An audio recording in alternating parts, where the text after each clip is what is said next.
Hello everyone. This is Nevernan and Happy New Year in 2026. I apologize for this video coming out as late as it did. I was unexpectedly busy during the holidays, so this video took a bit longer to get out than I would have liked, and I didn't really have enough time to sit down and really record and get this all ready and ready to go, so my apologies on that. Hopefully, it should be earlier. Week 6 should come out a bit sooner. But with that out of the way, let's talk about these stats for this. So, unfortunately, a lot of Week 6, or I don't think all of Week 6 has been played, but a little bit of Week 6 has been played, so that's been sprinkled into these usage stats. But, even so, we can still have a little bit of a discussion. And also, the mid-season video will be a thing. Don't worry about it. I will make that video. It'll probably be after week 6 though, because I did not anticipate what happened. That's also part of the reason why, was because I was trying to make the mid-season video and then I just wasn't able to, but yeah. Don't worry. The mid-season video will come out and I'll have some discussion about that, and hopefully I will be able to maybe get an interview with one of the players in this tournament, but we'll see how that goes. But yeah, let's take a look at these stats. So Dragon, still the most used type. Has a little bit of a negative win rate, but still seems to be the most popular option right now. Let's take a look at the Pokemon that Dragon is using. As you can see, there's been it's usually kind of the same-ish 3 mons that get brought every game. Archaludon, Suian Gudra, and sometimes Dragapult. There's been like 1 game without Dragapult. But yeah, when it comes to ones that do well on the type, Garchomp teams seem to be succeeding a bit well, despite their lower usage. Latias is doing pretty well as well, but it's also more used than Latios, so that makes a bit of sense. Raging Bolt still pretty decent as well, also sees a bunch of usage. And yeah, that's pretty much it. Not really a ton to talk about this type. Como might be a hidden gem as well, because even with its like low usage, it still has a positive win rate on otherwise negative win rate type, so that's actually not that bad. But yeah, it's kind of the same 30 mons, and then it's like a bunch of different options that you can pick from. So that's probably why Dragon is popular, is because it's very customizable, while being a very strong and impressive type against a lot of stuff. Most notably against water, but yeah. Speaking of water, it's tied for the second most used type, but it has a bit of a negative win rate. This is, since I know statistics, this is definitely just this is basically an even win rate, despite it being 45%, because since it's out of 20 games, that means it's literally 11 losses and 9 wins, which is roughly about even, so I wouldn't really consider this that bad of a win rate, considering how many games of water have been played. But yeah, it being 50-ish is still kind of, it's a bit expected of water, I would say, because water is a very customizable type, just like Dragon. What's surprising though is Steel. We'll take a look at the water mons later, but Steel has been doing really well, because even though it has the same amount of games as water, it has significantly more wins, which is definitely surprising considering that I was told at the beginning of this tournament that Steel would be on the downfall, but it seems that Steel is actually on the rise as the tournament has gone on. So maybe people have finally figured out different ways to build Steel, or different ways to get around Steel's weaknesses. I'm not sure.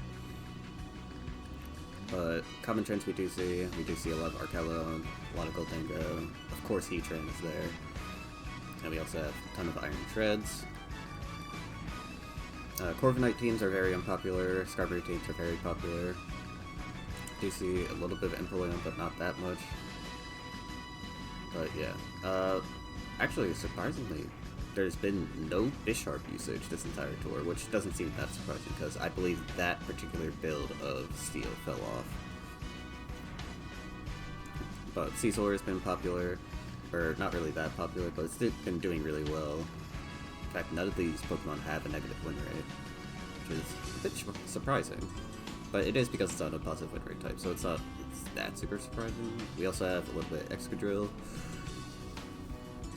We watched the one Jirachi game last week, so fortunately didn't do that much, but it was a special attacker, I believe, which was nice to see. Hopefully we can see more of that in the future, but I'm not sure. But yeah, since we're here, let's also take a look at water.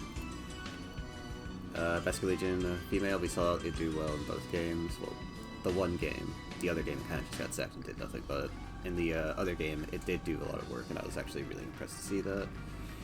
Hisuian Samurott still seems to be dominating for water, as well as Toxapex. These two mons seem to be at the epicenter of every team, and it might be the main reason for water's success. Urshifu teams seem to be doing very well.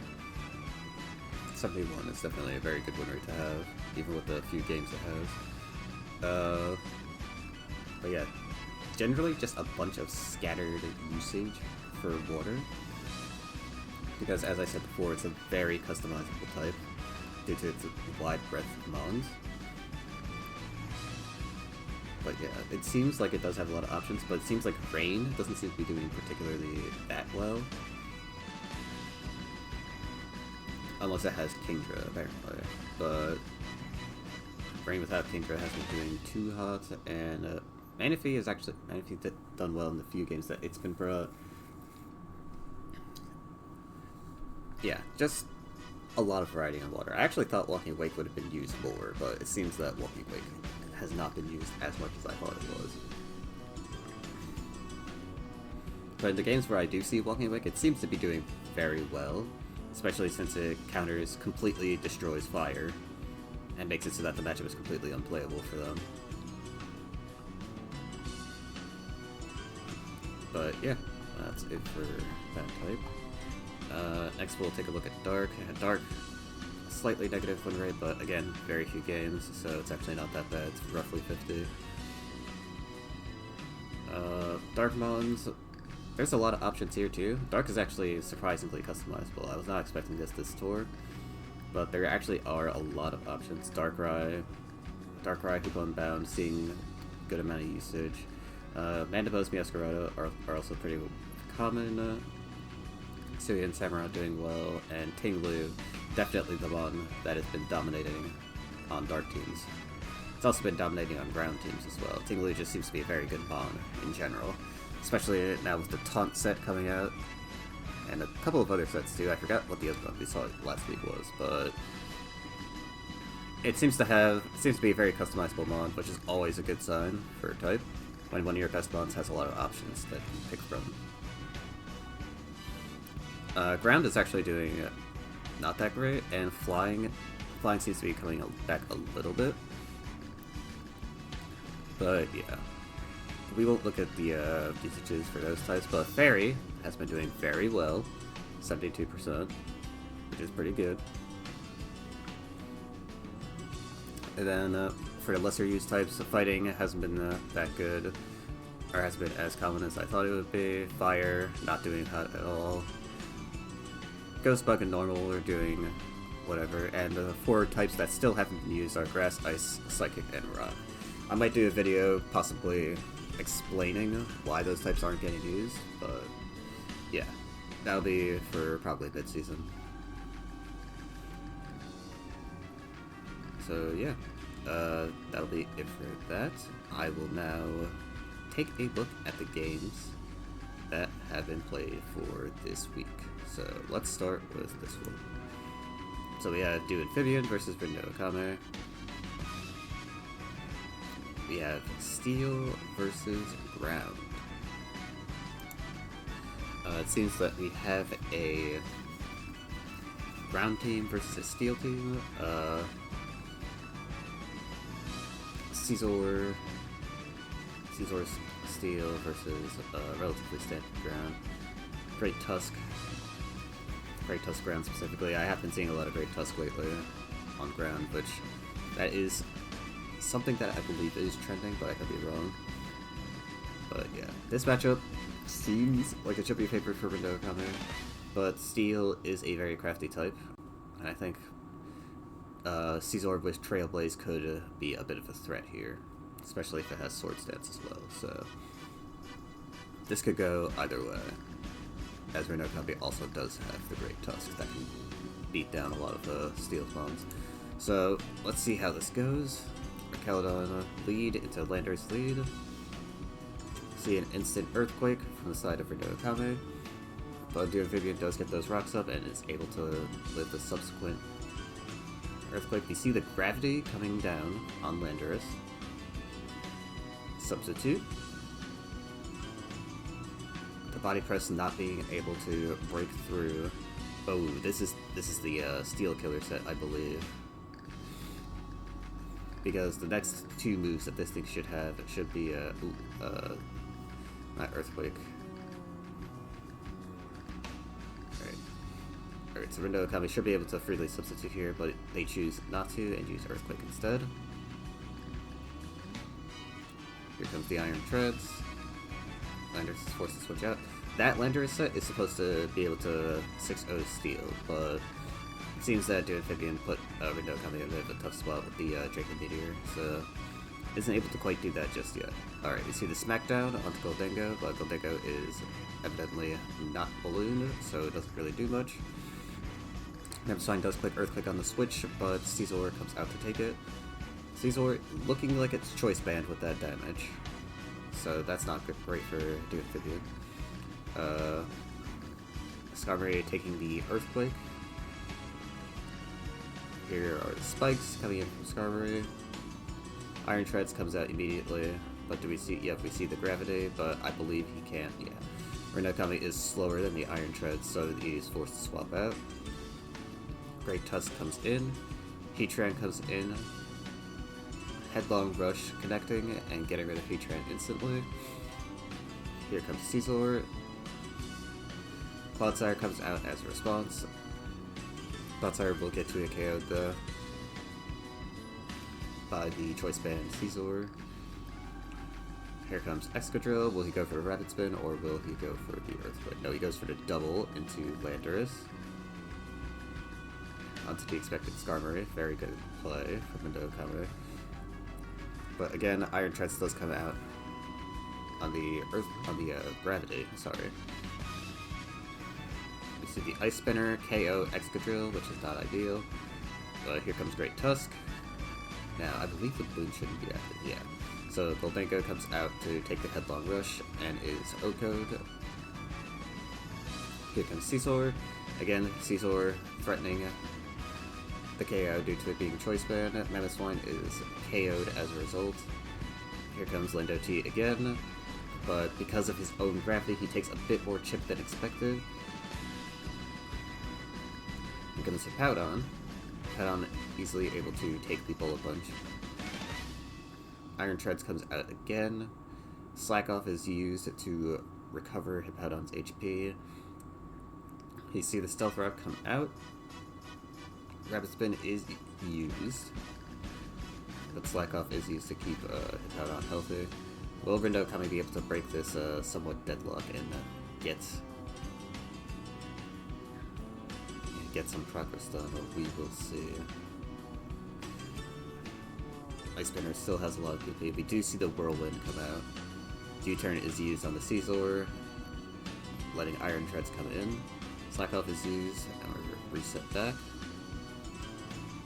Ice Spinner used again. Slack Off, we are running out of usage. 3 uses left of Slack Off. Whirlwind is used. Caesar comes out again, but it's probably going to be another U-turn into Iron Treads.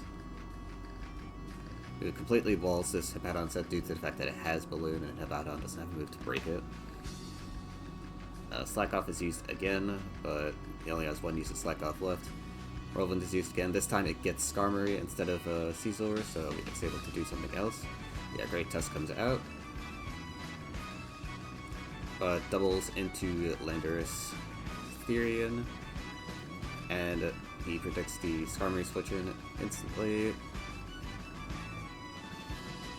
Now, unfortunately, I believe this may be a losing play due to Caesar just being able to kind of, yeah. And also, Iron Treads just clicks Ice Spinner for free. So, And now it's +1 speed, so I don't even think, yeah. Fortunately, Great Tusk doesn't have speed, though. Surprisingly, even though it wasn't the Sword Dance Trailblaze set, Choice Band Caesar was just able to do a lot of good neutral damage to Rengoku Kami's team, and the Iron Treads with Balloon and Ice Spinner was able to mess up a lot of Rengoku Kami's mons as well, so that was a very nice game from the builder side on Do Amphibian. But yeah, not much else to comment on. It was a very, very nice game though, on both sides I would say. Because the gravity set is very dangerous, but fortunately Do Amphibian was able to play around it with his own Iron Treads, just being fast and dangerous, and also having the balloon that helps it wall Hippowdon, which was very impactful. Most of its defensive Pokemon actually, most of Ground's defensive Pokemon actually are walled by Iron Treads with Balloon, because Clodsire can't use, unless Clodsire has like low kick or something, or low sweep, it's actually also walled by that mon. And Hippowdon, as you saw, was walled by the mon as well, so yeah, very good stuff from Do Amphibian. But now we shall move on to the next match. Troll 1 versus Rio Vidal. We see Ghost against Dragon with Raging Bolt. Now, it's one of those Garchomp teams, so it may be a bit scary. And on the side of Rio Vidal, we see the seems like a pretty standard Ghost team actually. I think maybe Bramblegast is well, Bramblegast isn't really uncommon, but it's definitely the mon to look out for, I would say, in this matchup. Or, well, it's actually Spectrier, but yeah. Let's just take a look at it. Dragapult into Hoodra, instantly swapped out, so Dragapult is very likely going to be special. You see Bramblegast come out instantly and start putting spikes. Garchomp, as a response, puts out Stealth Rock. Rio Vidal has to be careful though, because it does have Rocky Helmet, which means he cannot use those contact moves very freely. Here comes the Dragapult to block the Rapid Spin. We do see a Strength Sap come out and full heal the Bramblegast. See Spikes come out, Bramblegast able to take it actually. Well, that's due to the Strength Sap. Alright, we see another Phantom Force come out on the side of Fro 1. Fro 1 knows that eventually they will be able to thinking that they will be able to KO the Bramblegast, but unfortunately that is not the case. Rapid Spin coming out again. And Rio Vidal likely able to completely wall the Garchomp here, but Garchomp chooses to click the Stealth Rock. Dragapult taking a ton of chip damage, but it does full heal the Bramblegast again. Bramblegast using Power Whip. You see Dragon Darts come out. You see another Strength Sap come out from the Bramblegast, fully healing it again. And this is just the power of Strength Sap right here. Bramblegast is just able to do so much work as a lead, KOing the Dragapult. Here comes Latios, and Latios is a special attacker, so it won't be as easily walled. See the balloon on the Gholdengo, but it gets popped instantly by the Latios Draco Meteor. Latios is swapped out for assuming Goodra, and we see the Nasty Plot come out as a response from Rio Vidal. Shadow Ball is used, putting Goodra at a dangerous HP and also lowering its special defense, which is very crucial for our Flutter Mane that got swapped in here. Flutter Mane gets swapped out though into Gholdengo. And Hoodra's Protect ends up hitting nothing. Gholdengo uses Protect though. And we see Latios use Healing Wish, likely on Garchomp. Yep. Garchomp now fully healed, but it is now in the face of Gholdengo, and unfortunately that spread is slower than most fast Gholdengo spreads, so it will get KO'd. Shadow Ball coming onto Raging Bolt. No drops on Raging Bolt, and a Thunderclap should secure the Gholdengo KO, yes. Now they have to play a 50-50. Fro 1 opting to just switch out. Well, actually, no, that wasn't 50-50. That was definitely advantageous to Cerulege. But yeah, Cerulege does get the Shadow Sneak onto Archaludon, boosting its defense. See the Flash Cannon. Alright. Flash Cannon does come out, and the Bramblegast is slowed too much by Thunder Wave to get the strength set up, so it does get KO'd. The Specs Moonblast, I'm actually not sure if it's Specs or not, but the Moonblast does come out. Thunderclap coming out to try and do as much chip to Fluttermane as possible, but it will not be enough as the Spikes just does too much damage.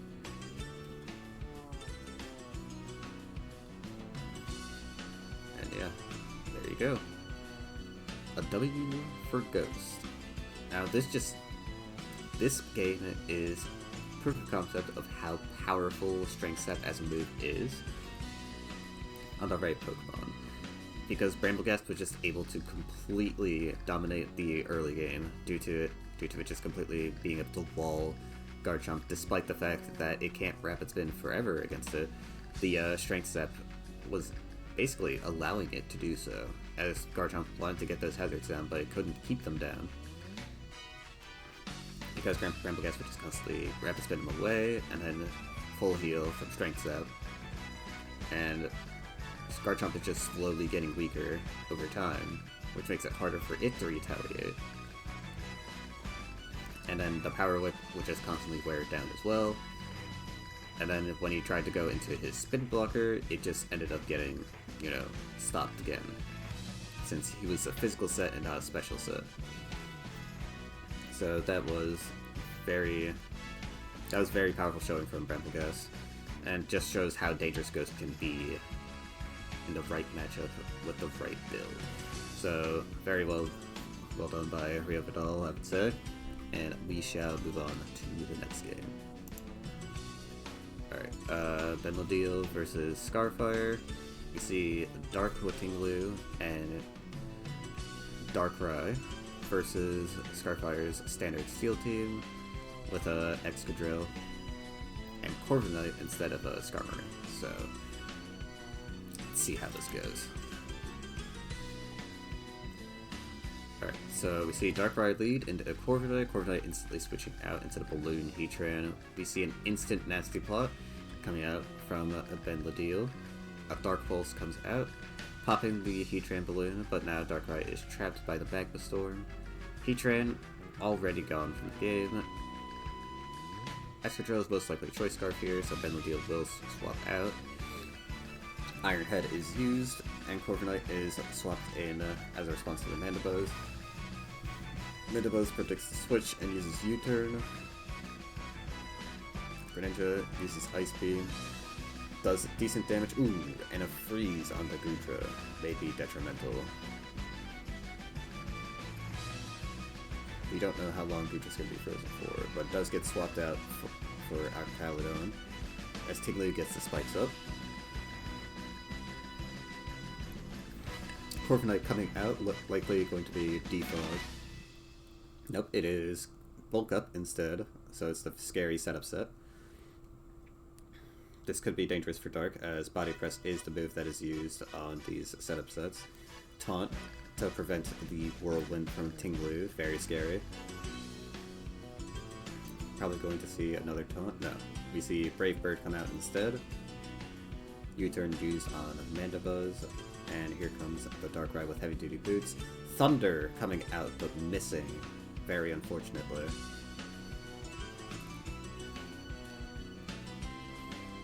We see the Ice Beam from Greninja come out.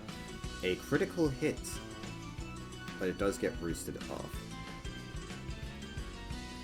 Scarfire having to be careful here due to the fact that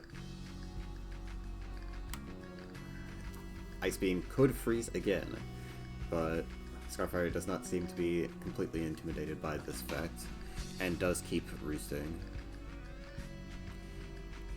Benlodil is running out of Ice Beam uses, but Scarfire does opt to do that. And Masquerada using Triple Axle to try and wear down the Corviknight, but Corviknight does have those defense boosts, and yeah, Benlidio figured out that he was unable to break this set, and this is a good proof of concept of Corviknight's power into specific dark teams.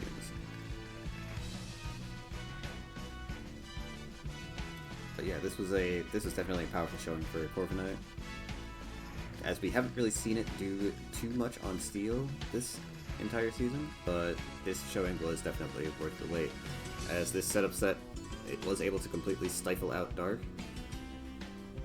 and most of its attackers, and due to wearing down Darkrai, the Thunder Mist was very unfortunate though. If the Thunder hit, it probably would have been a completely different game, but yeah, sometimes that is just how it goes in the way of Pokemon, so... And it was getting worn down in roost usages too, but yeah, just a very sad game for both sides actually, because both sides kind of got unlucky hacks, so yeah. But yeah, that'll be it for this game. Not much else to comment on, so we will instead move on to the next. It should be WinCon versus TWK. And we see a steep... Oh, sorry, I saw Skarmory and assumed it was a Steel Mirror, my bad. But it's Flying versus Steel, with a double Steel Flying core on the side of TWK, with a Gliscor and Dragonite, Enamorus, and Zapdos. I've never seen this core before. This is definitely an interesting core, because we have seen the Dragonite Enamorus core before, offensively, but it's never been paired with Zapdos as well. This is definitely it. He is mono electric immunity though, which is, for this store, it's a bit unusual, because usually you have Landers and Gliscor on the team, but it seems that TWK opted for something else. On the side of WinCon though, it's a pretty standard Steel team with Hisui and Gudra, so let's just see how this goes.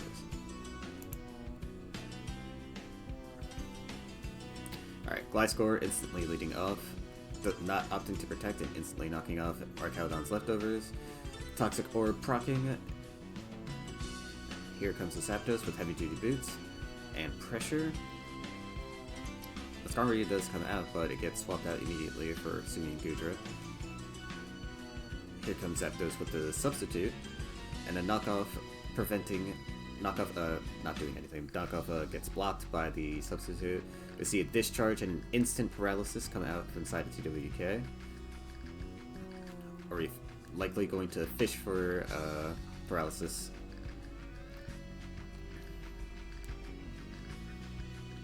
See another knockoff come out. PWK opting to swap into Gliscor instead.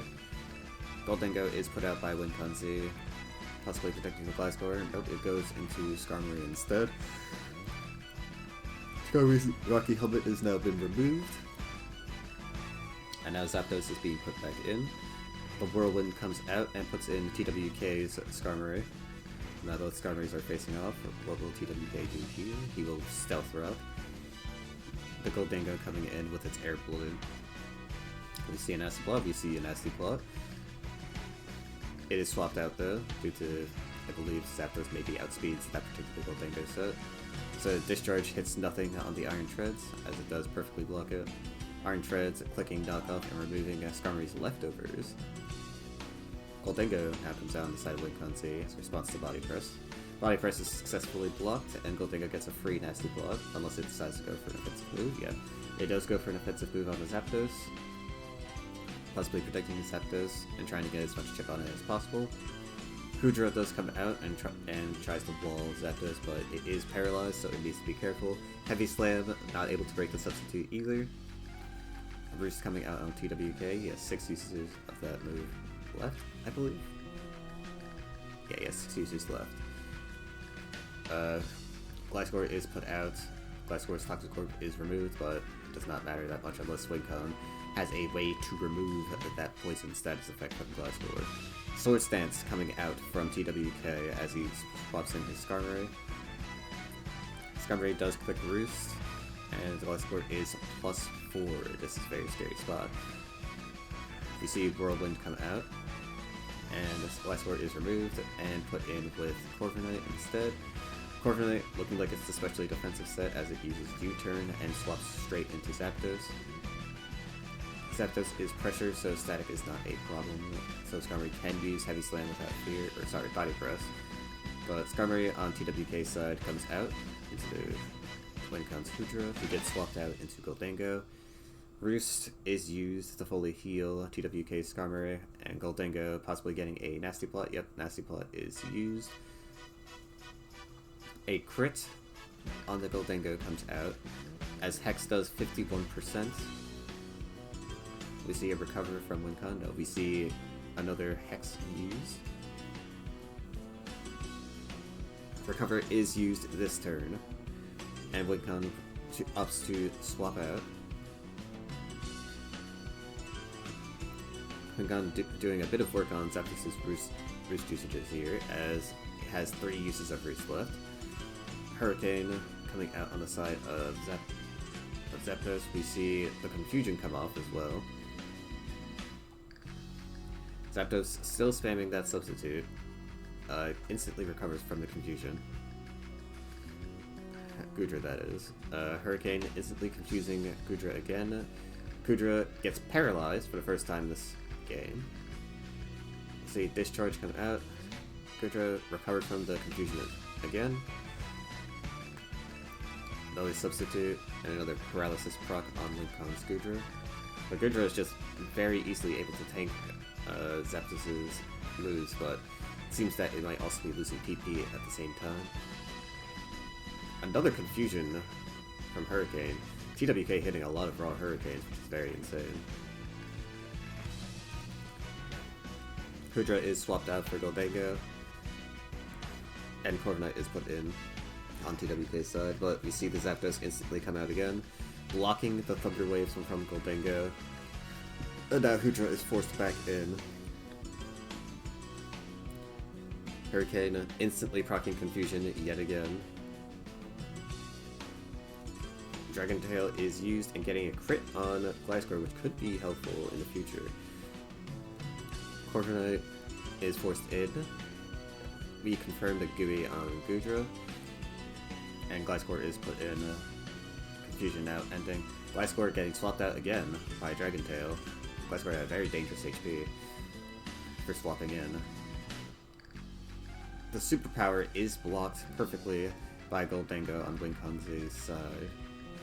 Nasty Plot is used, but to what avail? It will opt to swap out instead into Iron Treads, blocking the Discharge from TWK Skarmory. Rapid Spin is used by Wincon to remove the Stealth Rocks. Gholdengo is put in on the predicted Stealth Rock from Skarmory. And now Zapdos is in again. Nasty Plot used again, but will Wincon stay in? No, he will opt to go back into Hydra, who is able to take these hits from Zapdos very well, but it needs to be mindful of its own PP. Dragon Tail is used.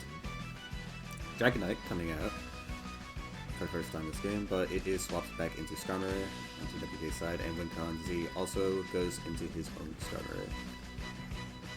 But Skarmory is opting to use Roost, and now we're at full HP. Zapdos comes out.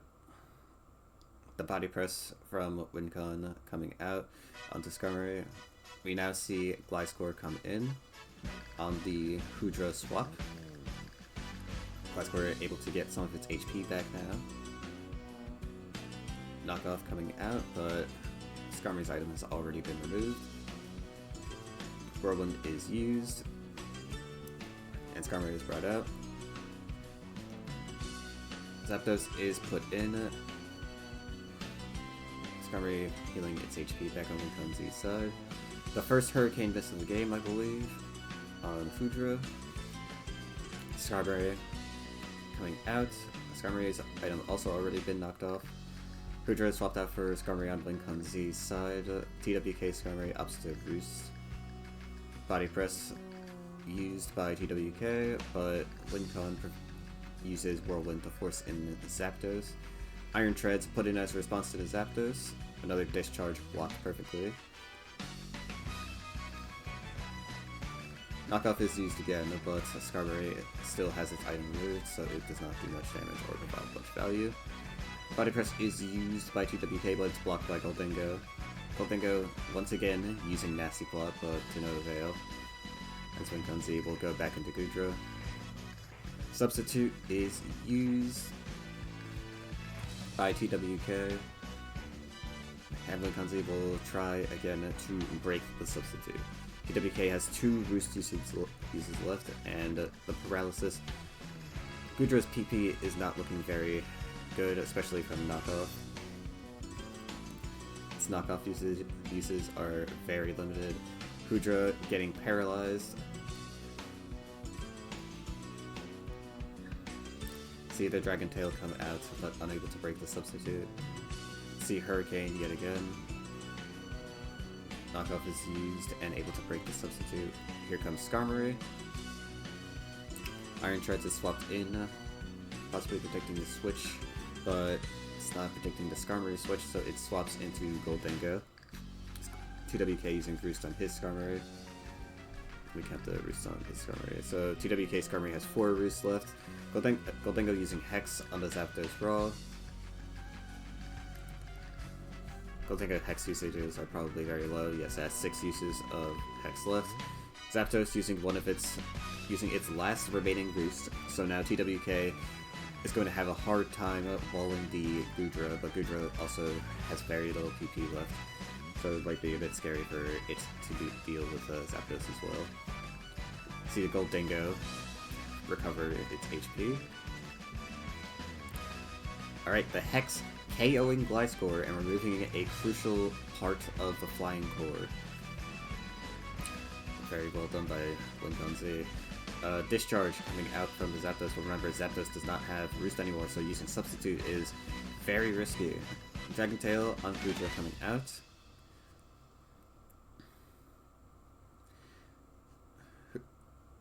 Goodra being swapped into Skarmory as it brings out the Corviknight. U-turn is used by TWK and swaps into Zapdos. Winkunzi using Roost. Fully healing his Skarmory.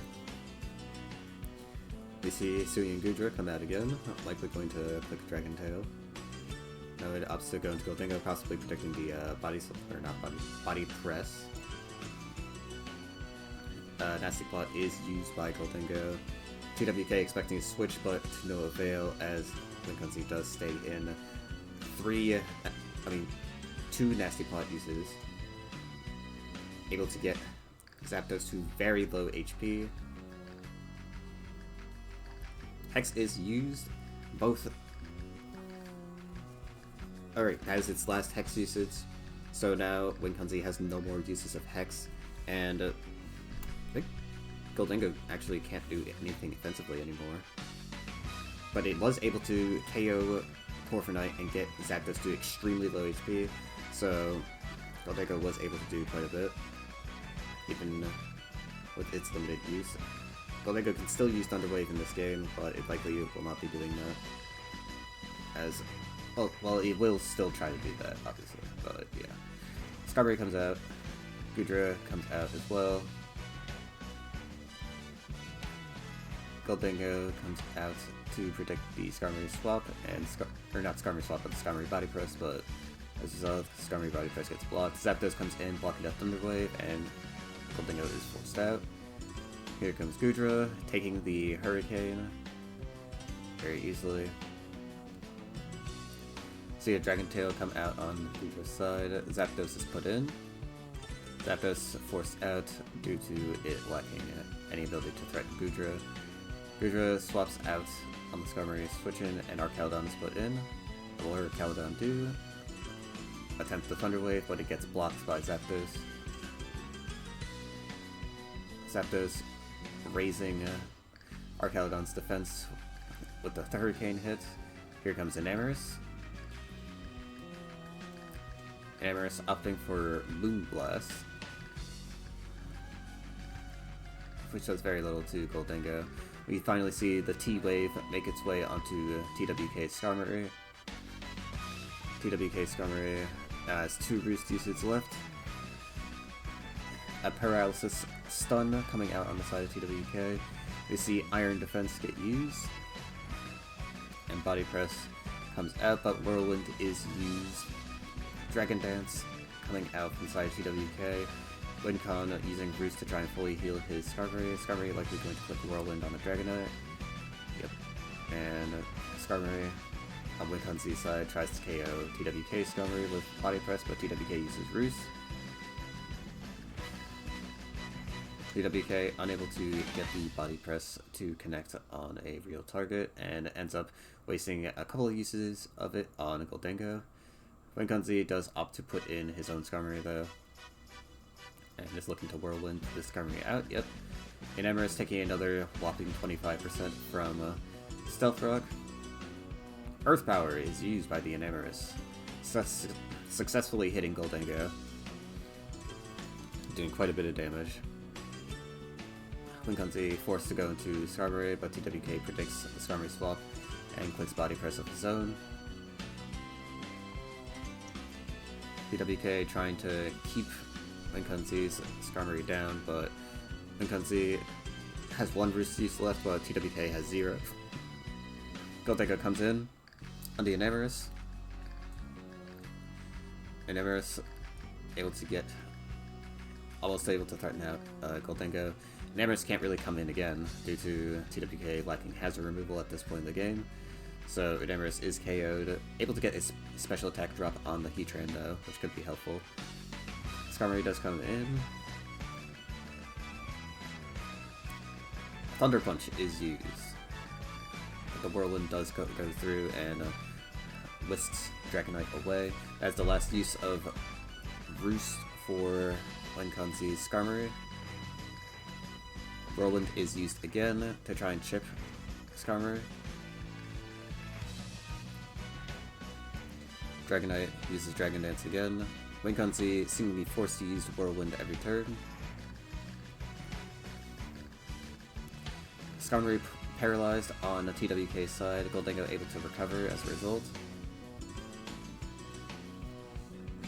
Body Press not doing any damage, Goldengo has 2 recover uses left. Winconzi swapping into his own Skarmory.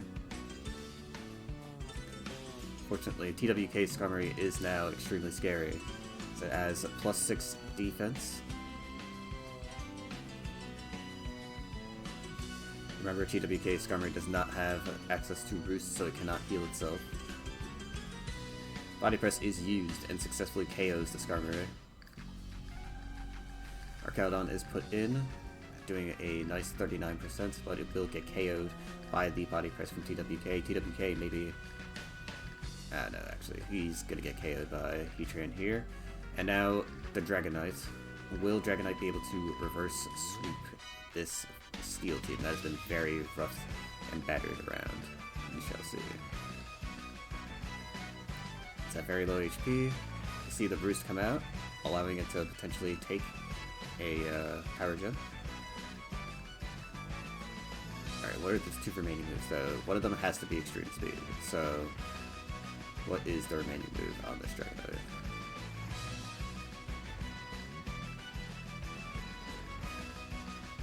So it's back at 100% HP. So it's able to proc its multi-scale. Dragon Tail missing on Hydro, which is not very good. Dragon Tail not able to do anything to Dragonite now that it's the last Pokemon left. Here comes Iron Treads. TWK using a lot of this use. Then the Dragon Claw comes out. Dragon Claw KOing the Iron Treads. Does it still outspeed this Heatran? It is. Oh wait, I'm actually goofy. I completely forgot that Thunder Punch got revealed, but yes, the Dragon Claw.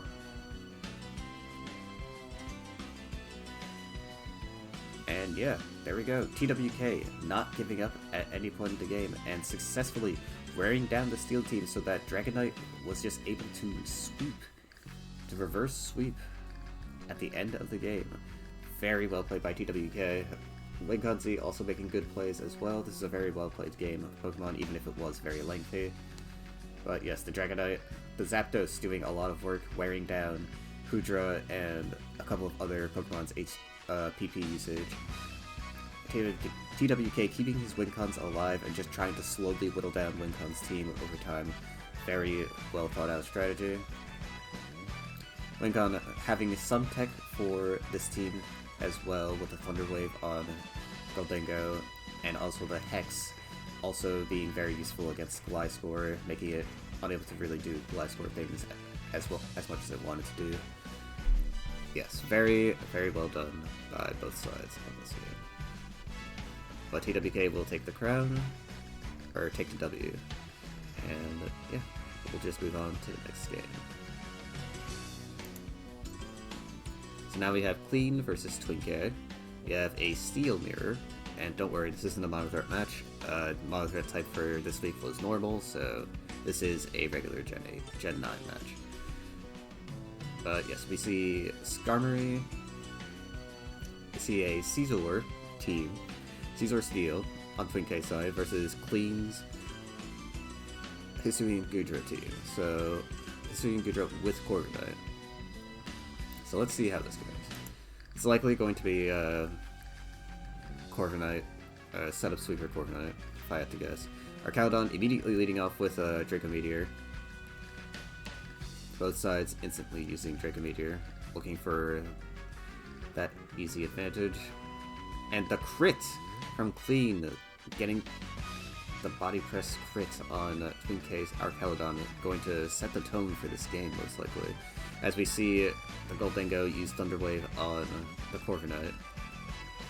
Hex breaking Iron Treads' balloon, as Gholdengo on Clean side is now put in. Twinkie swapping into Heatran to take the Shadow Ball.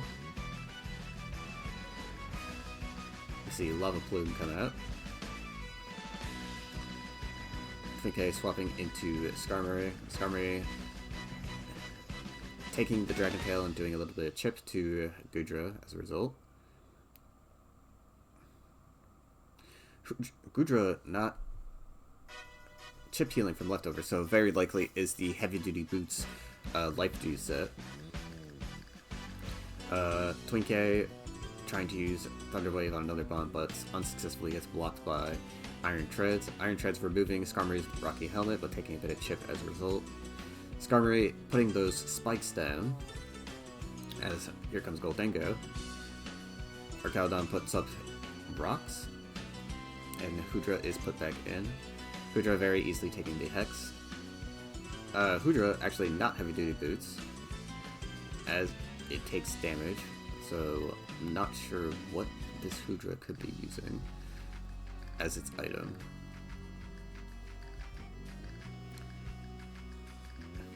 Dragon Tail used.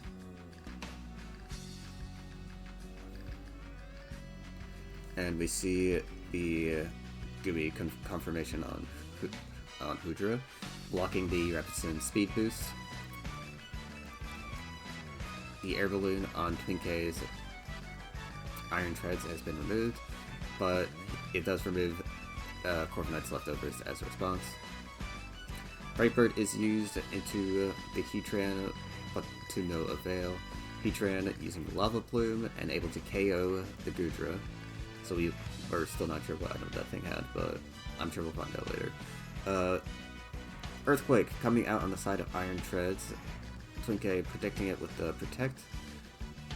Rapid Spin is used, but due to Skarmory's Rocky Helmet being removed, it is done for free with less risk from the side of Clean. Gholdengo Stare Down, but we see Heatran put in to respond to the Gholdengo.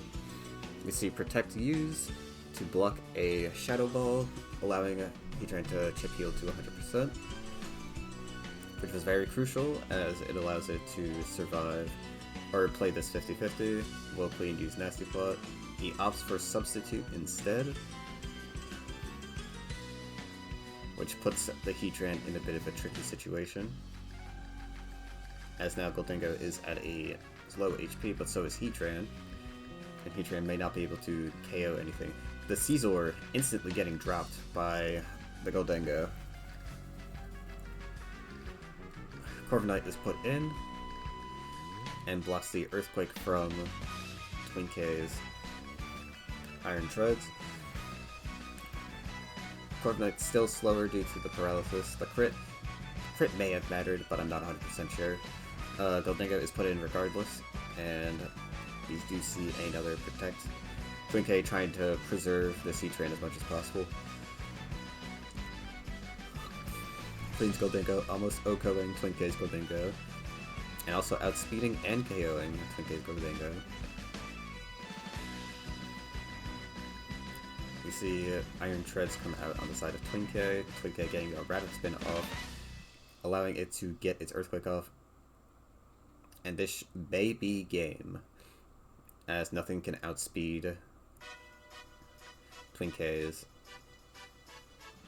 +1 Iron Treads.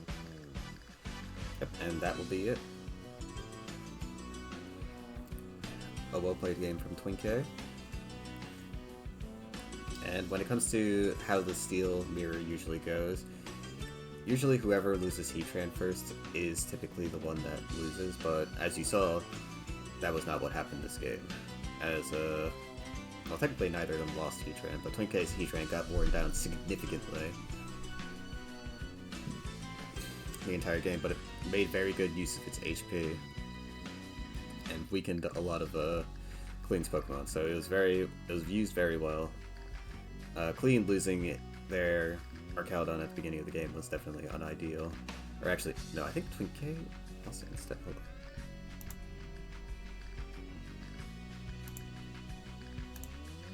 You know, Twin K actually lost theirs instead.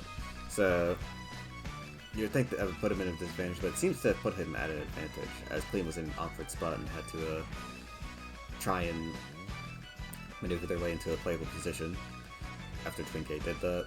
But, yeah, seems like that did not do much. So, well played to Twin K. Not much to note about the teams. I'm still very curious about what Clean's Goodra's item may have been. We never got to see it. We saw Thunder. Oh, so this might have been... Yeah, this was likely a Assault Vest, actually. I didn't notice, because Hisuian Goodra is just very bulky, so I wasn't actually able to notice if it was that. But maybe the Lava Plumes did a little bit less damage than they were supposed to. That's the only thing I can imagine, but yeah. That is it for this game. Let's move on. Fusion versus Mind Gaming. C, Fighting versus Dragon. As you all know, I believe that Fighting can win this matchup, but Dragon can also run away with this game as well. It's very volatile. So let's see how both sides play it. Nothing special on the side of Mind Gaming. I see a standard Raging Bull Garchomp team. Hazard stack plus offensive pressure. And Fusion opting for the usual Fighting team. Nothing really to speak about there. Let's just see what set Sneasler is. Is it Choice Scarf? Is it Setup? We'll see, we'll see. Instantly leading with Gallade. It gets a pretty decent second cut. Ooh, a brutal Draco Meteor miss. Going to put Mind Gaming at a bit of a disadvantage here, as Gallade could have been at a lower HP. Gallade is swapped out for Great Tusk, as Garchomp gets spikes off. Great Tusk instantly swapped out as we confirm the Rocky Helmet on Great Tusk. Shuka Berry used on Iron Hands. Iron Hands using Ice Punch, but unable to KO Garchomp due to its defensive investment. Great Tusk is put in, as Garchomp uses Earthquake to try and finish off the Iron Hands, but to no avail. Garchomp is KO'd, only getting up a singular spike. Mist Ball is used by Latias, KOing the Great Tusk. Archaludon is put in as a response to Sneasler. Sneasler looking like it is the Choice Scarf set. Archaludon getting a defense boost. And we confirm leftovers on it as well. A critical hit Sacred Sword coming out on the side of Fusion, which will KO the Archaludon. We do see the Psychic Fangs come out though. Psychic Fangs. Urshifu living on 1 HP. And freezing with Ice Punch. This is truly a very sad turn of events for Mind Gaming here, as now Mind Gaming may struggle to actually successfully win this game. Surging Strikes not critting on Hisuian Gudra, so we know that his Hisuian Gudra is... It is definitely Shell Armor. It is definitely Shell Armor. Due to it not critting. So, Drain Punch is used. Dragon Tail. Used on Iron Hands. Dragon Bolt does get KO'd by the rocks. As Latias comes in. Latias likely going to use Mist Wall again. But the Sneasler should be able to KO it as it is Choice Scarf. Here comes Hudra to block the U-turn. As Iron Valiant comes in.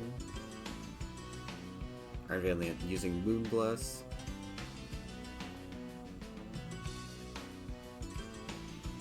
Latias Choice Scarf, Mist Wall, but once again, it is still in range of Sneasler, so it will get KO'd. Oh, we opt for Dire Claw instead of U-turn. And it actually allows Latias to live. I'm actually not sure if U-turn didn't KO there. Because Latias is a bit defensively bulky, and it probably is full HP. I'm actually not completely sure, but yes, Mind Gaming is able to clutch that win with the Mist Wall on his Latias. But yeah, I don't really have much else to say. That is pretty much it for this match. So yeah, nothing really interesting happened. Rare Shell Armor Gudra though. But yeah, that's pretty much it. Now we have Memphis versus King Choco. We have a fairy team, my beloved fairy, with a fairy team with Pheasantipity. That's not Fetchity. Who is this imposter? But yeah, King Choco bringing a Sandy Shocks team. Now Sandy Shocks is not a mod that is usually used on ground very much. Typically it is used for being a special attacker, but as you can see, Landorus Incarnate is on the team. So what will this mon do? Maybe this mod was brought for trying to secure the flying mirror, or it was maybe brought as a response to water. Actually, that may very likely be what it was brought for, but we don't know for sure. But let's see what it does this game. Sandy Shocks immediately leading, getting a instant Thunderbolt off on the Water Main, putting it at 57% HP. Clodsire comes in, but unfortunately suffers from a Shadow Ball drop. Iron Valiant comes in to protect the Tinglu switch. Tinglu immediately swapped out for Great Tusk, who doesn't really take the close combat very well from Iron Valiant. Enamorus comes in, as the Iron Tusk does use Ice Spinner successfully on it. Enamorus forced out of the Mammoth line due to the threat of Ice Shard. Here comes Klefki. It's going to start putting up its screens and start being annoying. Spikes are put up. Knockoff is used, preventing Light Screen from benefiting from the same boost. Iron Valiant comes in. Iron Valiant getting off a Ice Punch. Ice Punch will be enough to KO due to the Life Orb, as Mamoswine is KO'd on the Spike, wasting a turn of screens. The Volt Switch is used on the Sandy Shocks. Great Tusk. Clicking Headlong Rush, successfully KOing the Flutter Mane and also one of the bigger threats for this team. But here comes the other big threat, Azumarill. Belly Drum coming out and potentially getting a K, may actually be in sweep position actually, as it does KO the Tinglu. Clodsire gets knocked off, and yep, that would be it. Memphis was just able to get that one turn that Azumarill needed to set up, and due to all the other checks being worn down, was able to successfully win. We unfortunately did not get to see Pheasantipity do anything this game. Very sad. But I'm sure the Peasant Deputy Master himself will show us how it's done eventually. But yeah, that will be it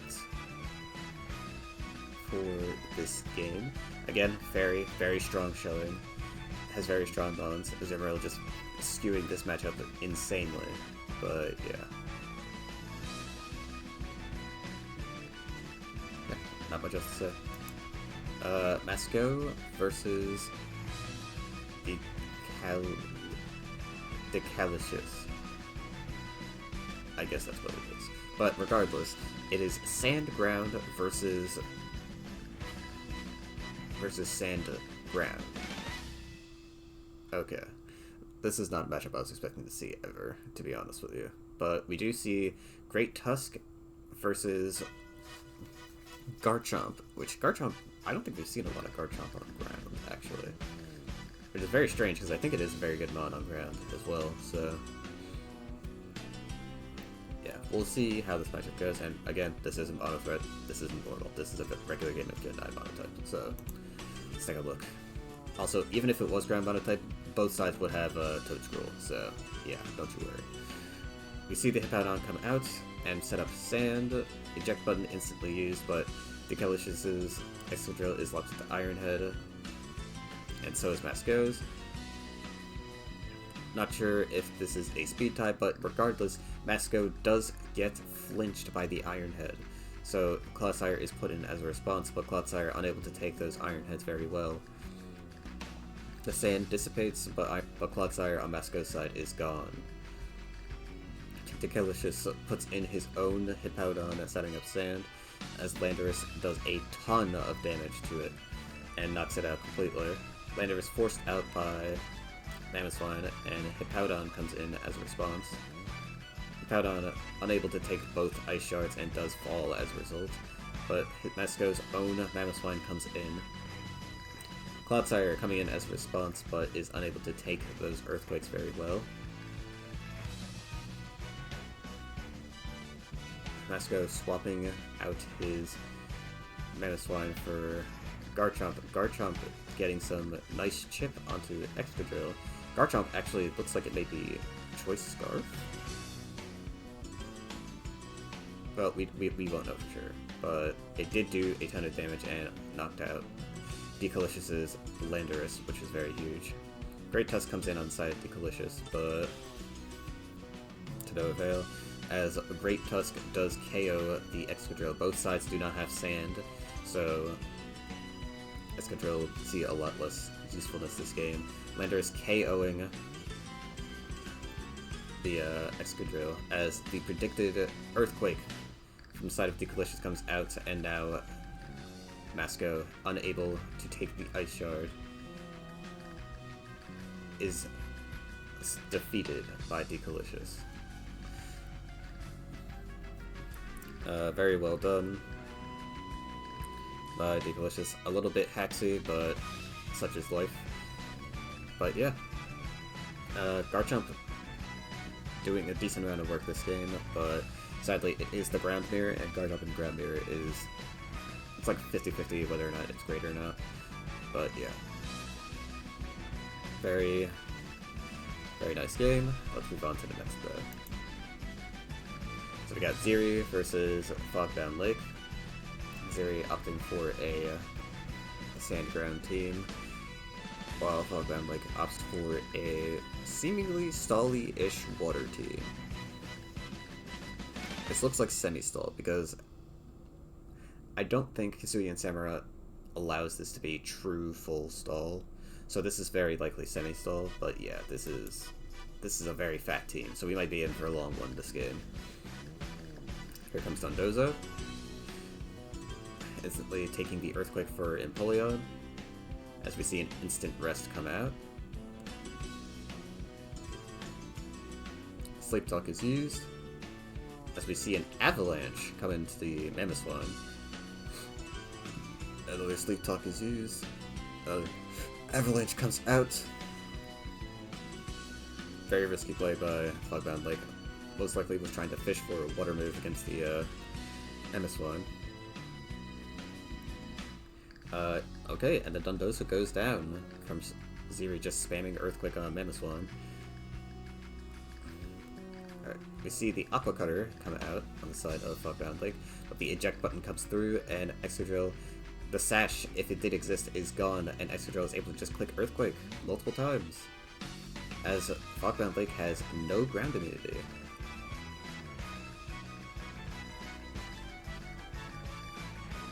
Here comes Toxapex. Lives on 1% HP, but it does still get KO'd by Sandstorm Chip. Okay, Alomomola living on 2 HP, but it is able to regen its health. Excadrill using Earthquake again. Ceaseless Edge is used and gets a singular spike down, but to what avail we do not know. Earth Power does do a ton of damage to the Gastrodon, who tries to use Ice Beam to KO the Landers, but to no avail, as Mamoswine easily takes it. Hippowdon is put in, likely as a sack to this Hisuian Samurai, but it does not get O-Code instantly, allowing Hisuian Samurai to potentially get 3 spikes, but it gets swapped out instead into a Alomomola, likely trying to get its HP back up. Napoleon comes out, Hippowdon opting for a slack off to maybe get another round of sand in. As Clodsire does come out and easily takes the Surf. Knockoff is used and removes the Black Sludge from Clodsire.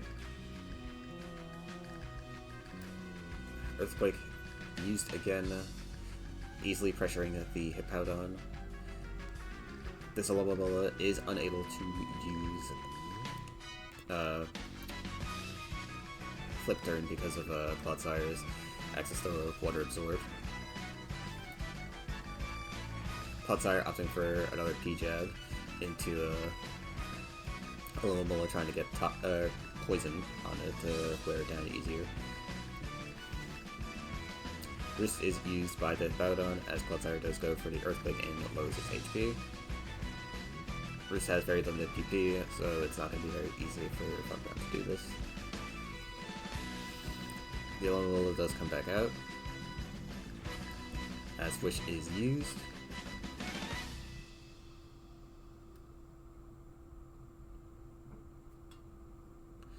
Earthquake coming out again, as Alomomola is trying its best to wall this Clodsire. Alomomola also looking like it may be trying to find an opportunity to potentially get Hisuian Samurot's HP back up, but Clodsire is being very unrelenting in its offensive assault to make sure that that doesn't happen, as we know, Samurott has very little HP left. We do see more walling coming out on the side of Fogbound Lake, but Empoleon is swapped in on the predicted Poison Jab, allowing it to get a boost off as it takes an Earthquake. Mamoswine finally coming in, looking to put a stop to the endless switching. Earthquake putting Alomomola at dangerous HP. Alomomola does get KO'd by the Earthquake, resulting in an instant FF, and Snowjaniri winning the game. This took a lot quicker than I thought it would, but it was because the Snowjaniri's just very powerful ground stab, and the lack of ground immunity, or really ground response from the side of Fogbound Lake, allowing Snowjaniri to do as well as they did. Now, I think Stall Water actually doesn't do too hot against, or not really just Stall Water, but just like Fat Water in general struggles a lot against a very powerful ground stab, because even though they have the typing advantage, they don't really have a way to take those ground hits very well. Especially not consistently, so once Nendozo went down, it was not going to be good for Fogbound Lake, so very sad, but well done by well done by Ziri, and let's move on to the next game. Alright, so we have Taru 25 versus Doflamingo. We have Fairy versus Fairy, not a matchup I was expecting. And again, this is not Monotype, it's not normal. So, see, on the side of Doflamingo, we have a standard screens with Primarina and dangerous setup sweepers. And on the side of Tare, we have a Mimikyu, interestingly enough. And also screens. But yeah, Mimikyu isn't brought very often on Fairy. So let's see how this thing does. It is typically brought as a alternative physical attacker in case you think using Azumarill is annoying, which it is, but yeah. Alright, instant Klefki from Doflamingo as we see an instant light screen get put up. Reflect put up as well. As we get the instant swap into Hatterene to Mega respond to spikes. But Primarina is put in on the side of Doflamingo, and now the Calm Mind Wars begin. Now, does this Hatterene have Nuzzle, is the question. We do not know. But Hatterene is going to be taking a bit of a beating from these Surfs, but the Side Shock coming through and doing a ton of damage. Draining Kiss is used to make the heal Primarina a little bit so that it can put in the KO on Hatterene. It does get that KO thanks to that Draining Kiss heal. And now Fluttermane comes out. Fluttermane getting the KO onto Primarina, but removing Hatterene this early in the game is very, very good. The confident Fluttermane switch into the opposing Fluttermane, maybe confirming the use of Choice Scarf Fluttermane, but Primarina does lower the special attack and actually reverse KOs the Fluttermane, who should have been in an advantageous situation due to the special defense drop, but unfortunately it was just not. We see the Iron Valiant with Balloon come out. Shadow Sneak used to try and get as much damage on Fluttermane as possible. Doflamingo is now putting in Klefki. Is this an opportunity for Azumarill? See Aqua Jet. Ooh, a brutal crit hit, disabling the ability to use Belly Drum, but Belly Drum was not used anyway, as Play Rough is used instead. Knockoff is used to remove the Life Orb from Mimikyu, significantly weakening it, but I think it may be too late in the game for that to matter, as Mimikyu does get the KO onto Azumarill, and likely will get the KO onto Hatterene as well. Yes, another critical hit. I mean, Shadow Claw does have a higher chance to crit, but yeah, that is very unfortunate, and Doflamingo does fall to Tari's 25. The Mimikyu actually being very useful, specifically in this matchup as well, because it can actually respond to an out of control Fluttermane, and it can also like soft check or not allow Azumarill to set up for free, so yeah, that is actually very brutal. So, yeah, unfortunate. Fairy had to lose this game. But, all jokes aside, this was pretty decently played by both sides, so Mimikyu actually doing pretty well. I'm sure in other matchups it's not as effective, but this was definitely one of the better ones. But, I mean, who would have expected a Fairy mirror in this tournament? Not me. And I was like Fairy's biggest champion, so yeah. Next up, we have Azek versus Sukaboo Royale. We have another fatty water team with Suicune, and we have Azek with a fat oh, this is gonna be a long game, isn't it? Oh dear. Okay. Hopefully Sukaboo is able to completely dominate Azek with Greninja early on, but I have a very doubtful feeling, so this is probably going to be another 100 turns plus game. But regardless, here we go. Alright, Zapdos instant lead into Alomomola. The Thunder Wave attempt was blocked by the Protect, as Gastrodon is put in as a response to the Hurricane. Instant confusion from the side of Azek. Gyarados coming in to the Gastrodon hits itself. Gyarados using Dragon Dance, so it is the offensive set, it is not the defensive set, so that's a good sign for me. Taunt is used to stop the Toxapex from hazing, but it also blocks the Toxic. Gyarados continuing to Dragon Dance. Scald used from Suicune attempting to burn, but it is unsuccessful. Earthquake is used, but does a measly 47%. Another burn attempt from Zugaboo Royale, unsuccessful. Earthquake, once again putting Suicune at dangerous HP. Zugaboo Royale, attempting for a third time, but this time he does get the burn. Suicune now swapped out for Alomomola, who is going to look to Wish Heal Suicune back to full HP. But remember, it does have Taunt, so it cannot do that. Flip Turn is used instead, as Toxapex is swapped in. Toxapex cannot use Haze, as it will get taunted. Alomomola, once again, trying to swap out. Looks like Zugaboo is going to try and maybe just constantly switch between Toxapex and Alomomola to wear down the Gyarados slowly with Burn, as it does not have recovery. See the Earthquake come out, doing a decent amount of damage to Alomomola. Alomomola taking a lot of damage, but it is going to be able to heal it off. Toxapex coming out. Well, we see the taunt, or the Earthquake. We see the taunt. Haze is blocked, but to what avail? Zugaboo Royale forfeiting very early. Okay, well that saves me a lot of time, because I thought this match was going to go on for a lot longer. But yes, Zugaboo forfeiting. I'm not completely sure if he lost this game from this spot,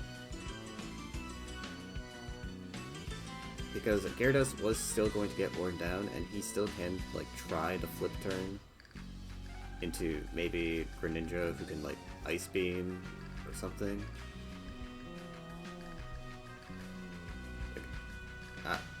I'm not sure why this was FF, to be honest, but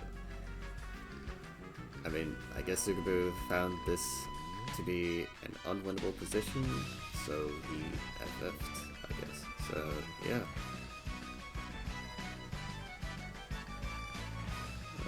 I guess well done to Azek for using Dragon Dance Gyarados, but we'll move on to the next match, which is Chaitanya versus ROFNA.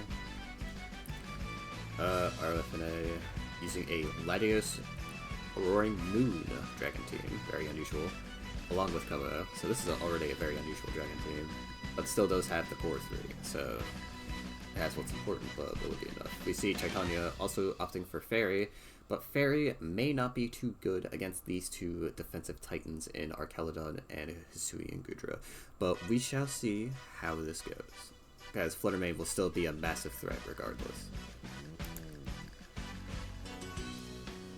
Alright, here comes Dragapult into the Primarina. Primarina instantly going to provide pressure as the Moonblast does come out and do a decent chunk of damage to Gudra. A crit coming through.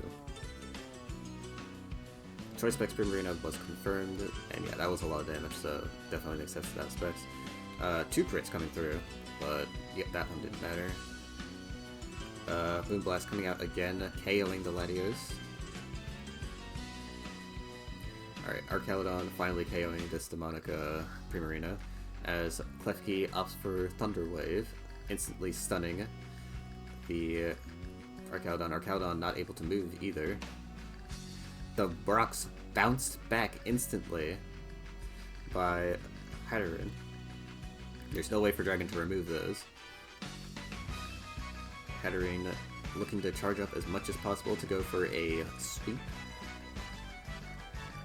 Flash Cannon being used multiple times. Ooh, the Trick Room comes out and allows Hatterin to get immediate domination.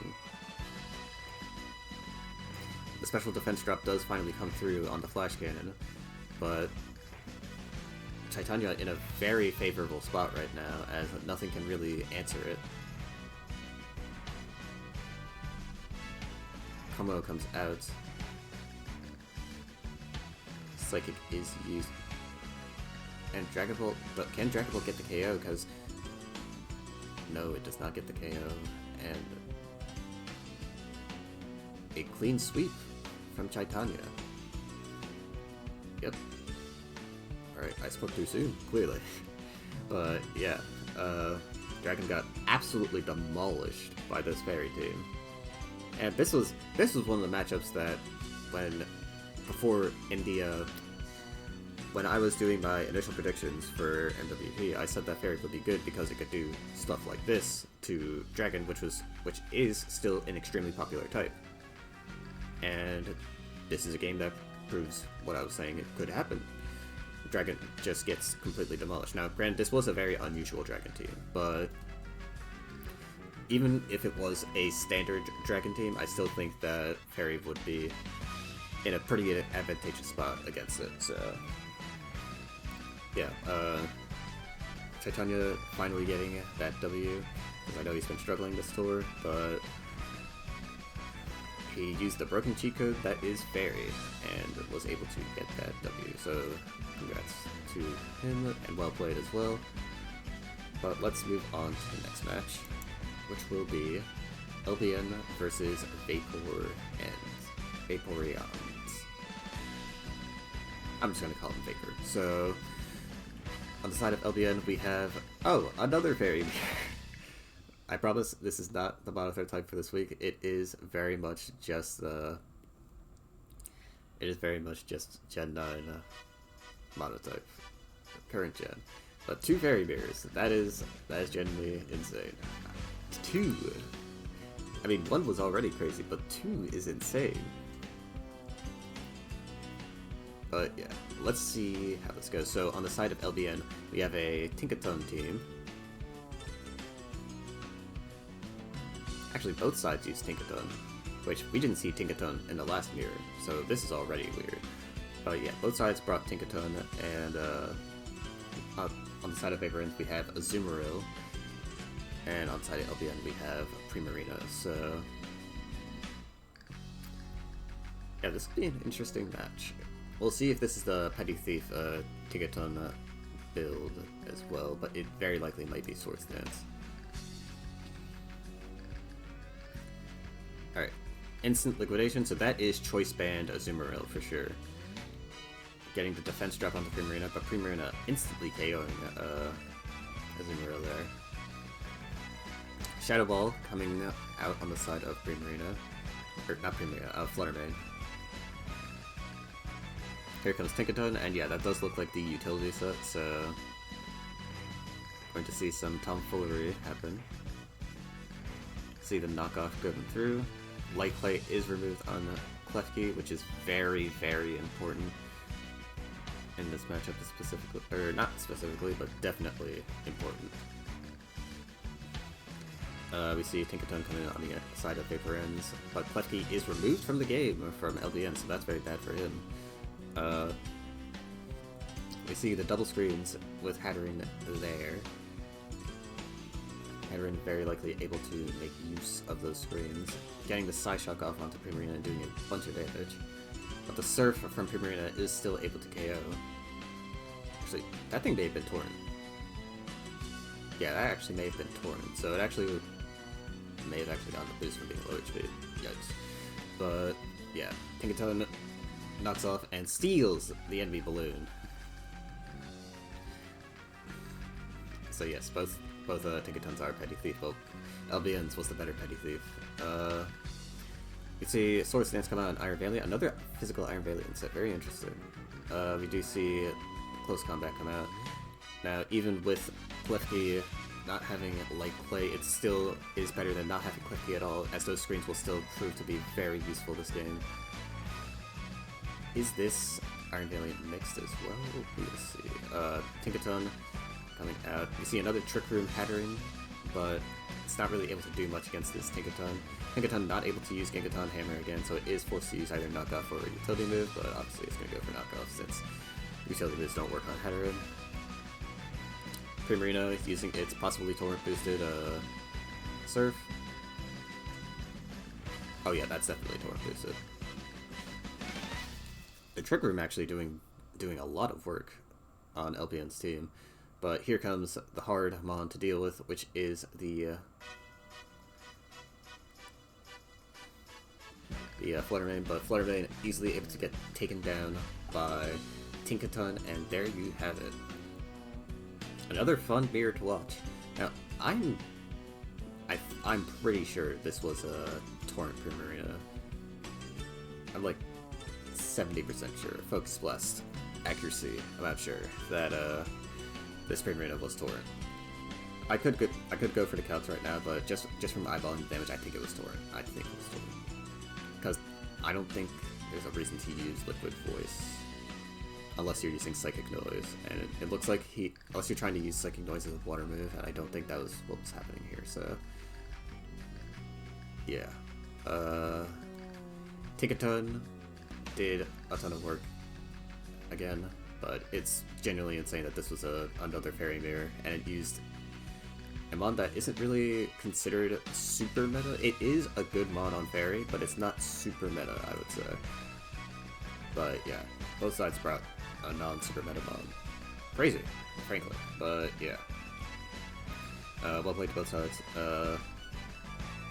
And congrats to LBN on the W. Very interesting that we're seeing a lot of physical Iron Valiant sets, though. That's something I'm gonna keep note of in the future.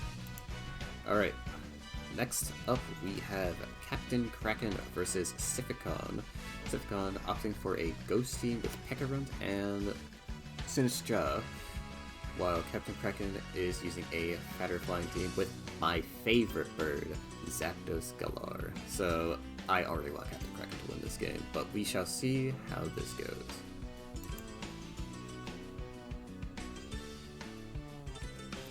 Alright. Galarian Zapdos instantly dodging the Will-O-Wisps and getting the knockoff onto Spectreer's leftovers. So we're already off to a good start. My goat is already doing a lot of work. Alright, you see the parting shots, but the parting shot is going to be detrimental as both drops will give it 2.5 times attack, but it won't matter that much because Flutter Mane just kind of outspeeds it and kills it. But Corviknight does come in to block that Moonblast, and now we'll try to get some pressure with U-Turn. Gholdengo not showing to be a leftovers or balloon set, so it is very likely going to be either Specs or Scarf. The Earthquake blanking into Sinistra, who uses Matcha Gacha. Healing it a little bit, but not getting a burn. Nasty Plot coming in from a Tornado, so this is not the Assault Vest set. Bleakwind Storm getting that crucial KO onto Sinistra, as Dragapult comes out as a response. The U-Turn comes out as Gliscor is able to proc its Toxic Orb. We see Stealth Rock come out on the side of Gliscor as Pekarunt fully heals itself. Parting Shot is used again, and we see it go into Gholdengo. What will Gholdengo do here? It will not do anything as it is doubled into Pekarunt again, who takes the critical hit knockoff, but doesn't do that much. Cover is used again, 6 uses of that move left. Ooh, a brutal crit onto the Pekarunt, making it unable to take the second one. Yes, unfortunately a lot of crits in this game, I do agree with that game chat. Spectreer coming out, getting a Combine off. We see the Will-O-Wisp. Will-O-Wisp onto Articuno, permanently putting a little bit of chip damage on it. Gholdengo comes out again as Landorus Therian comes in. Now is Landorus Therian a dangerous set? I don't. It might be, it might not be, I'm not sure. But do see the Phantom Force come out from Dragapult as Gliscor takes the Phantom Force. Dragapult swapped out for Flutterbane as Gliscor uses Earthquake, doing a ton of damage. Gliscor very likely able to take whatever Fluttermane can throw at it. I believe Gliscor can survive a Choice Specs Shadow Ball, but it is swapped out for Corviknight, who very easily takes the hits, but it does end up getting the Spadef drop, which is unideal. It should be Iron Head though, yep, and it does KO the Fluttermane. Dragapult does come out as the final mon. Clear Body blocking the Intimidate attempt.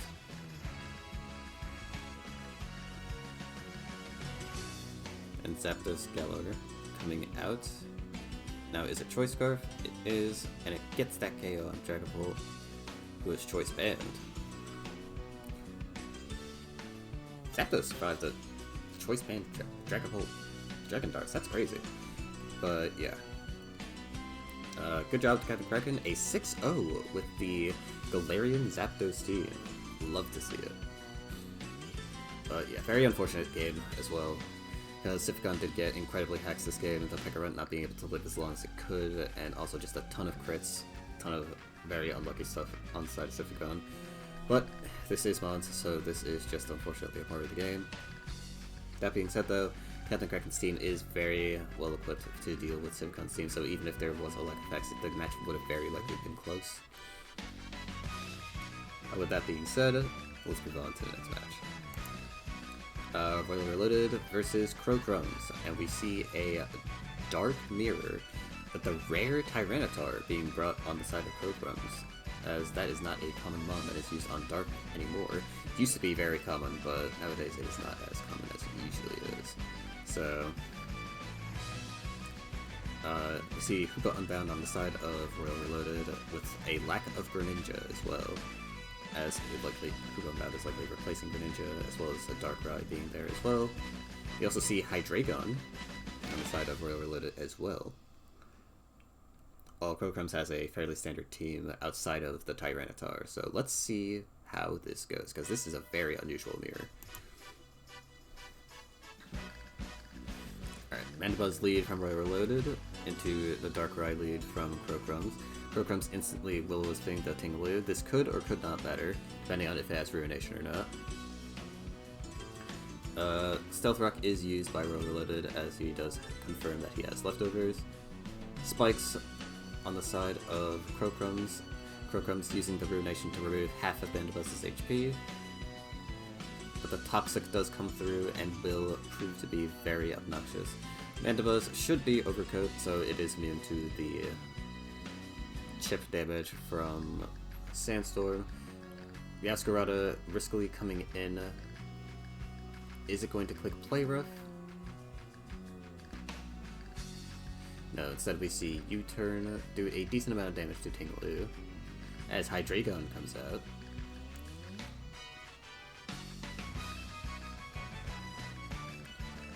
Nasty Plot is used as Tingaloo does go for the taunt to prevent further Nasty Plots. Dark Pulse is used, doing very little damage to Tingaloo as Ruination does come out. I don't think Hydreigon still has Roost, but I could be wrong. But yes, the Dark Pulse does end up KOing Tingaloo due to Toxic Chip, as Greninja is put in on the side of Crocrums, and KOs the Hydreigon. Goodbye, Hydreigon. Hoopa Unbound does come out, and Mandibuzz does come in to the Mist Focus Blast. Mandibuzz on Royal Reloaded side comes in to take the U-turn from Crocrums and Mandibuzz, who now goes into Tyranitar. Tyranitar getting that stand up again as Tingaloo comes in as a response. Knockoff is used to remove those leftovers, meaning the burn will be even more impactful to Royal Reloaded's Tingaloo, as Royal Reloaded opts to use Whirlwind to swap out Darkrai, or swap out Mandibuzz into Darkrai. Dark Pulse does flinch to Tingaloo, which is very bad for Royal Reloaded, as he needs every turn that he can get. The Ruination does come out and takes away a good chunk of Darkrai's HP. Tingaloo likely going to die here, as it does get a Force Greninja swap in. Ice Beam being used. Hoopa Unbound having the Heavy Duty Boots, very good for it, as it stops. Darkrai had Triple Berry, very understandable brain, to be honest. U-Turn doing a crap ton of damage to Hoopa Unbound. One of the main reasons why people do not like using Hoopa Unbound is evident through right there, because Mandibuzz U-Turn usually shouldn't be doing that much damage to your carry, but sadly it is quad weak and also very defensively frail, so it does do a lot of damage. That being said though, Darkrai is doing a bit of work, but the Play Rough comes out on the side of Crocrums, so possibly ending this game, as Mandibuzz may not be able to take it, but it looks like Mandibuzz was able to threaten out the Yaskarada, as Tyranitar is put back in. Rock Blast is used. Only hitting 2 times, but still looking a bit dangerous. Knockoff is used to remove the Heavy Duty Boots, so future switch-ins are not going to be good for Royal Reloaded, but it doesn't look like there's going to be many switch-ins left, as the Rock Blast does come through on the side of Crocums again. Only 2 hits. For Overloaded, looking like he's trying to Toxic Soul the Tyranitar out. Rock Blast used again by Crocums. 2 hits again. It's very unlucky from Crocums. Should be getting at least 3 hits by now. Another Rock Blast attempt. 3 hits. Yeah, now he gets 3 hits, but unfortunately Tyranitar is now deceased due to Toxic Chip. So, Greninja comes out. Ice Beam is used. Fully OHKOing Mandibuzz. And now it's all up to Meowscarada. Is Meowscarada capable of winning this game? On the side of Overloaded. Ooh, the Water Shuriken coming out from Crocums. But he only gets 2 hits! Crocums' luck is so tragic this game. As if had the Water Shuriken been able to hit at least 3 times, Crocums could have easily won that, but unfortunately he is just unable to get that 3rd crucial hit. It's very sad, very unfortunate. But good job to Overloaded for putting himself in a position to potentially win this game. Very unlucky game for Crocums though, that's very sad. But yeah, let's move on to the next game. Comments before I move on. Hydreigon actually did a pretty decent amount of stuff. Did you know that Smog gets Stealth Rock this generation, by the way? Very crazy. But Darkrai, once again, proving that's useful. Darkrai, Hoopa being a very good combo. Hoopa doing a lot of work this match, but again, it's weak to U-turn, so Mandibuzz just did an incredible amount of damage. Wall should not be doing that much damage to you with a move that it doesn't even really benefit from, but yeah. That is the life of Hoopa Unbound. Not much else to note. This Greninja set is very interesting though. I'm interested in why Water Shuriken was brought. It was almost very clutch in that moment, but he was unable to get that 3rd hit. And Triple Berry makes sense. Tyranitar actually did a decent amount. I guess he wanted to... Oh, I see. So he used Tyranitar as a Stealth Rocker so that he could fit in more moves on his Tingaloo that wasn't another hazard. So that way he could use Ruination and possibly Earthquake, maybe? Maybe it's another move, we don't know for sure, but yeah, Tyranitar is also like somewhat a good defensive mon as well. The only issue is that, of course, quite weak to fighting, and also just has a ton of weaknesses that doesn't really help Dark out that much. But it is useful against flying, and it is good against the danger that is Sunfire, even though Sunfire has been doing that well, but it is a good countermeasure to it, in case that they do run into it. And yeah, it's actually not that bad of a bring. So, pretty impressed with the building. Unfortunate that it can yield the results that Crocums wanted. But let's move on to the final match, which is Leafeon Lull versus Fentropy. Leafeon Lull using a Sandless ground team. That's a bit on the fatter side, while Fentropy is using a relatively standard Dragon team, which is kind of unusual for him, but we'll see how this match goes. Tingaloo lead from Leafeon Lull into the Latios lead from Fentropy. Fentropy instantly going to Guard Jump as Tingaloo gets the rocks off. Here comes Quagsire. Quagsire or Clodsire likely going to have spikes. We see a Toxic Spikes come out on the side of Quagsire, which is insane. Because usually Toxic Spikes is brought on Clodsire, but I guess not this time.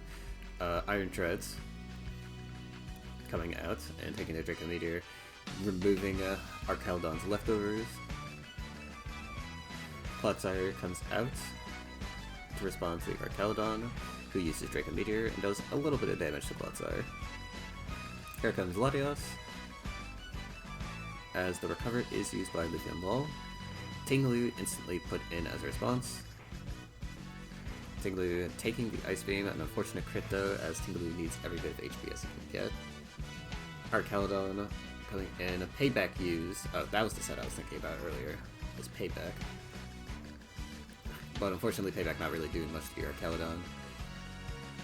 Body Press is used, but to not much avail on the Clodsire.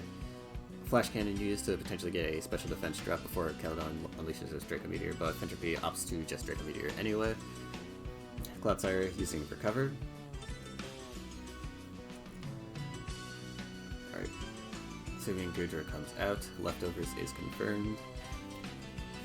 As a knockoff goes through and removes Cloudsire's item, which was Leftovers. Cloudsire using Recover again as the Dragon Tail from Goodra comes out. Here comes Gliscor, instantly able to get its Toxic Orb off. Shell Armor confirmed on the Goodra, because I doubt it's actually Sap Sipper. As Knockoff does remove Goodra's Leftovers. Knockoff removing Tinglu's Leftovers now, as Rest is used by Leafeon Lull. Gliscor comes in again to take the Dragon Tail. As Iron Treads is put in, Iron Treads definitely threatened Goodra. Goodra able to take the Earthquake though, but doesn't do much as a result as Dragon Tail is used. Goodra cannot swap back in due to Dragon's lack of hazard removal, so Gliscor is able to get a free Protect turn off there and able to heal to full HP, as Goodra is now gone. Latias comes in as Tinglu comes in to deal with the Ice Beam. Tinglu very unlikely able to deal with it, as it does not seem to be... yeah. Tinglu does not seem to be Sleep Talk, which, I mean, makes sense. He does just end up taking the Ice Beams, though, and allows Leafeon Ball to get a little bit more offensive leverage in this matchup. The Rapid Spin boosting Arcaudon's defense, which could mess up with its Earthquaking, but Leafeon Ball opts to switch out anyway and goes into Body Press. The Rocky Helmet on the Quagsire, actually a bit different, because it's usually heavy-duty boots or lefties. The Rocky Helmet is definitely a good bring, as it did a bit of chip damage to Arcaudon. The Swords Dance, Gliscor coming through. As the Body Press from Arcaudon only hits a blank screen. The Facade coming out and KOing the Arcaudon. No more steel resists for Fentropy. As Latias does use Ice Beam. How will Leafeon Lull respond? He goes into Quagsire, who might not be able to take the subsequent Ice Beam yet. It definitely won't now, because it got crit. As Iron Treads is put in, Garchomp taking a ton of hazard damage. As Knockoff goes through, Rocky Helmet doing a lot of chip damage to Iron Treads. Iron Treads seemingly lacking Ice Spinner, unless Leafeon Lull is saving it for something else. Gliscor taking only Rough Skin Chip as the Rocky Helmet has been removed. 2 layers of spikes down on the side of Leafeon Lull though could be game-changing, as Gliscor does get one-shot by Latias Ice Beam. Here comes Clodsire, trying to pose a threat to the Raging Bolt. We see a Poison Jab used, but these Calm Mind boosts are going to be very scary, as the Draco Meteor can come through and just completely one-shot Leafeon Lull. Iron Treads is now gone. Raging Bolt, clicking at Calm Mind yet again. The Poison finally coming through on Poison Jab from Clodsire. Draco Meteor is used, but does not succeed in KOing the Claude, as Fentropy is now forced out into its Dragapult. Dragapult at 51% just for switching in, but the Psychic Fang's doing a ton of damage.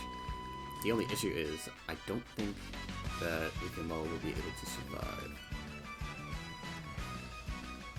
Yeah, Leafeon Lull in a very bad spot right now, as Latias is still faster and is still able to use those offensive moves very well. The Mist Ball coming out from Latias, not sure if Clodsire will be able to take that. It is not, and there goes Fentropy. Fentropy wins the match. And yeah, that will be it for this week's overview of MWP. So, as I mentioned before, at the beginning of this video, I'll do a midweek or a mid-season thing, probably next week. Hopefully I don't become unexpectedly busy again, but my schedule is very uncertain, so I don't know for sure. There will be a video talking about. There will be another overview coming out as well once that happens, and it will be earlier than this one. Sorry for this taking so long yet again, but yeah. Not much else for announcements for a channel or anything else like that. This week was pretty interesting though. A couple of long games, but a couple of interesting games as well. A lot of two fairy mirrors is very crazy. We're seeing a lot of the Tinglu set as well, and it's just a lot of the same. Still, just a lot of dragon, just a lot of dark. Not a ton of new innovations. The Tyranitar team was very nice to see though. That was cool. And Primarina once again proving to be a very good mon as well. But besides that, it's kind of the same-ish. So yeah, that will be it for this video, and I will see you guys next time. Take care.